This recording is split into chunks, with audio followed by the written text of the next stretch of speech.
هذه الزراعة الحديثة والمتطورة في ايرو فارمز لها وقع وتأثير كبيرين في عدة اتجاهات على عدة أصعدة، منها التأثير الاقتصادي على المستثمرين، والتأثير البيئي الكبير على العناصر المحيطة بالزراعة وعلى كمية المحصول الزراعي والمساحة المستخدمة، والتأثير الاجتماعي وخلق فرص عمل ووظائف جديدة للعمال والمتخصصين خريجي الجامعات، وتأثيرات عدة أخرى.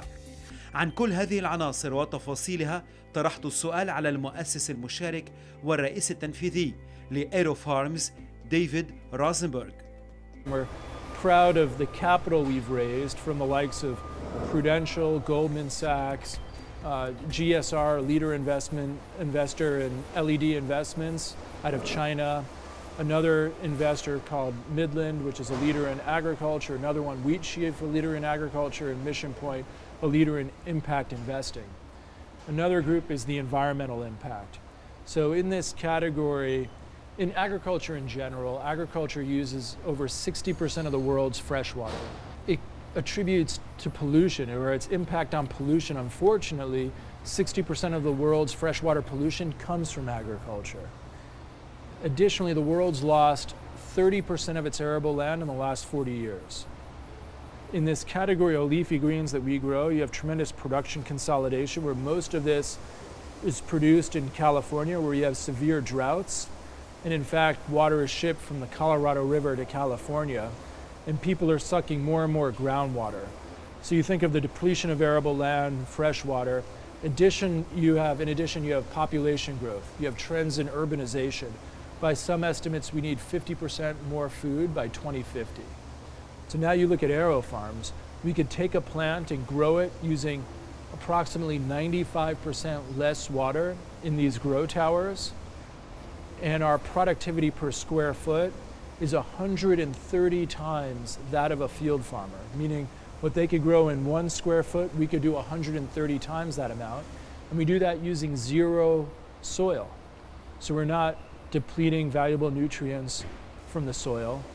In addition, we've developed closed-loop systems that remove algae and keep the nutrients and micronutrients using advanced filtration systems that avoids any sort of runoff, but also helps keep that water usage low. And all these technologies are also utilize a way of growing without pesticides, herbicides, fungicides. So when people buy organics, most of their inspiration is they don't want the chemicals. So this is residue-free without the chemicals of pesticides, herbicides, fungicides.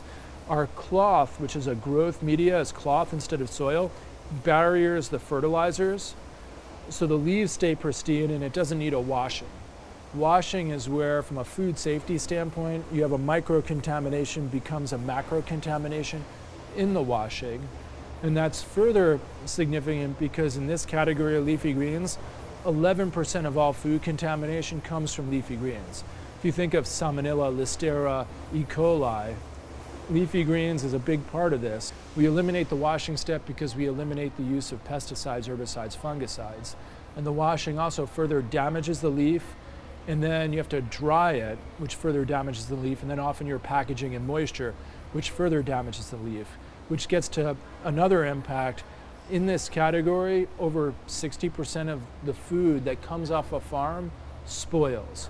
So there's incredible spoilage in the supply chain. By growing locally, where you have a 12-day shelf life, we get it to the supermarkets in day 1 or 2 instead of day 5.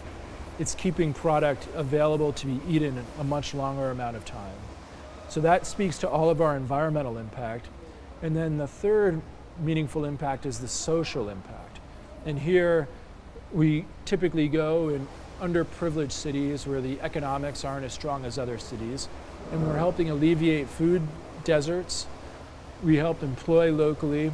In fact, at our 9th facility, which is in Newark, we've hired 9 past offenders. And most of all is inspiration. What we do is we're leading a new trend of the world, this new way of growing our food, and the innovation is fantastic, and it's exciting to the community that's proud to have us as one of their own, not just hiring within, but the talent that's coming to Aero Farms. As we speak, I have about 32 resumes from MIT, And we already have a bunch of people from MIT, from Harvard, from Columbia, from top universities. And we have all this talent coming to AeroFarms. We're about 112 people by last count. We have programmers, data scientists that are understanding the plants, understanding the data from the farm system and giving it to the R&D team to optimize these tastes, textures, nutritional densities, and yields.